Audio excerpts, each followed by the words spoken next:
All right, so I think the biggest story that hasn't been getting nearly enough coverage or barely any coverage at all, at least until recently in mainstream media, has been the fact that the United States and other wealthy Western countries around the world, specifically in Europe, have been blocking vaccine patents from being made available to developing countries. So we have essentially a global vaccine apartheid where wealthy nations are getting priority VIP access to the vaccines, while some developing nations, or many developing nations, haven't had access to them at all whatsoever. And so the block for this has really been these wealthy nations deciding we are going to prioritize the profits of big pharmaceutical companies over the lives of literally millions of people.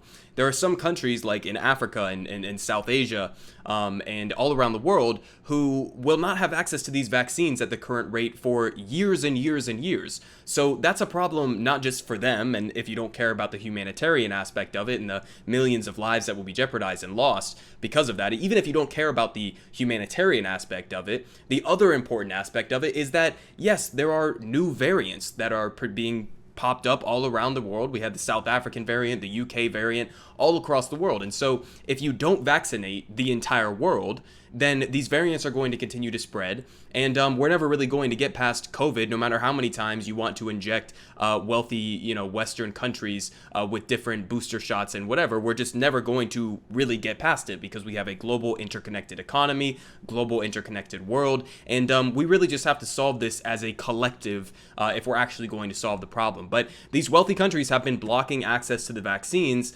to be developed in these wealthier nations. And this is the first time I've seen the White House really give a firm statement on it. And, there's a mix here.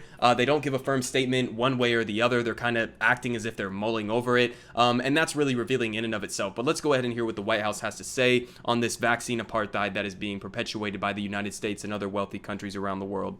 Hey, Brian, I've learned that the White House is studying whether to temporarily suspend patent protections for vaccines and treatments developed to treat COVID-19 in response to specific requests from South Africa and India, who have lodged a formal request at the World Trade Organization to get access to these medicines.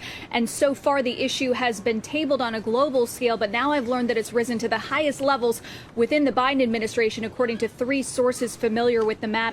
As recently as Time out. Let me just say this. The fact that it is only just now risen to the highest levels of the Biden administration is in and of itself very telling, because like I said, this has been a story that I've been following along and I've been covering for months now. This is not some new development where, wealthy countries hoarding these vaccines has become a problem. This has been a problem for a while, and in the meantime, thousands and thousands of people have died in the process. So for them to say this is the first time it's rising to the top of Biden's awareness is absolutely in and of itself revealing and absurd.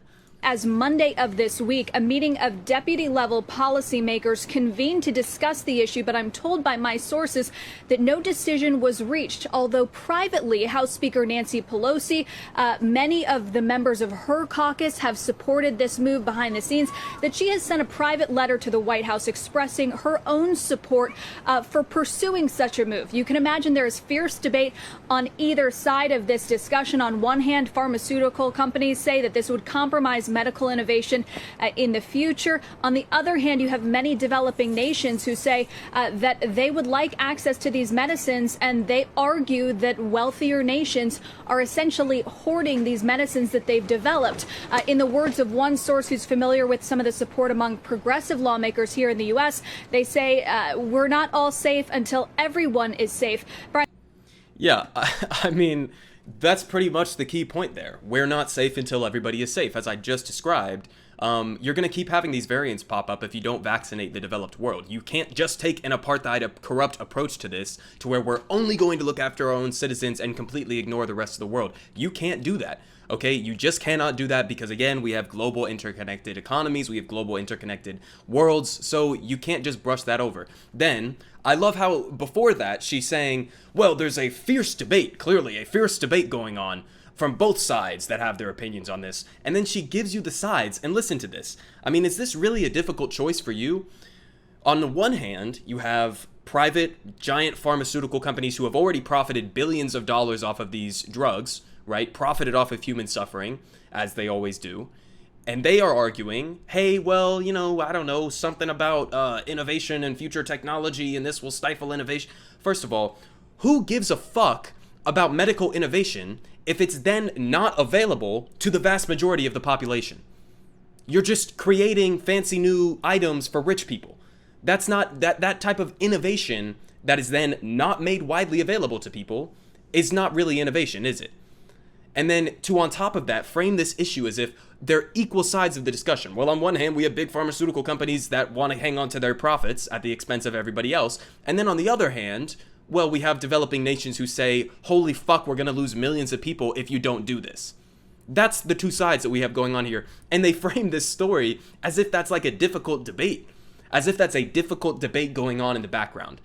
And then, bringing up Nancy Pelosi and some of these other politicians of, well, they haven't come out and said anything publicly or anything aggressively publicly. They're having behind the scenes and private discussions where they're giving their opinions. What the fuck is that about? You really, this is that difficult of a decision for you that you can't come out and publicly advocate for developing nations all around the world? Again, it's not just about the moral argument. Because I can make the moral case all day, because that's all it takes for me, is because I recognize, okay, human lives should be prioritized over big pharmaceutical profits. For me, it's that simple. But if it's not as simple as that for you, then okay, let's look into the economic arguments of this. Because again, if it takes years and years and years for these countries to be vaccinated, then their economies are going to take a hit. Their populations are going to take a hit, and therefore our economies are going to take a hit. Okay? We are all in this fight together. You cannot simply ignore them and pretend as if we're going to be just fine if we just let COVID continue to spread and let new variants continue to pop up, so that we need endless supplies of new booster shots and endless supplies of new equipment from these vaccine companies that will just create essentially an endless cycle of profits for them.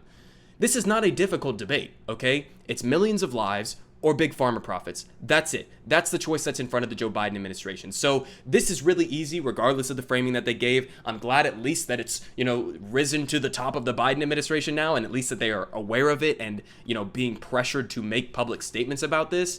But this is not a difficult issue, guys. This is, the most simple issue you could possibly ask for. It's a choice between mass murder or big pharmaceutical profits, okay? If you're going to have to sacrifice millions of lives or big pharma profits, you go with the fucking big pharma profits. So relinquish the patents, give these countries, I think we should give these countries not only access to the vaccine patents so that they are able to produce and distribute it themselves, but we should also invest in that as well. We should also be helping these countries distribute and produce these vaccines, because again, the quicker that we get through this pandemic, the better it's going to be for all of us. The better we can get the entire world up and running again. It's better for us to invest in this. It wouldn't even cost that much. I've seen some estimates say around $25 billion it would cost the United States to help facilitate the vaccination of the rest of the world. So very easy choice here. Joe Biden, of course, being the neoliberal that he is, siding with the big pharmaceutical companies, or at least being hesitant in approaching this issue. But it's a very simple issue. We need maximum pressure on Joe Biden. If he doesn't do this, it is no less than mass murder.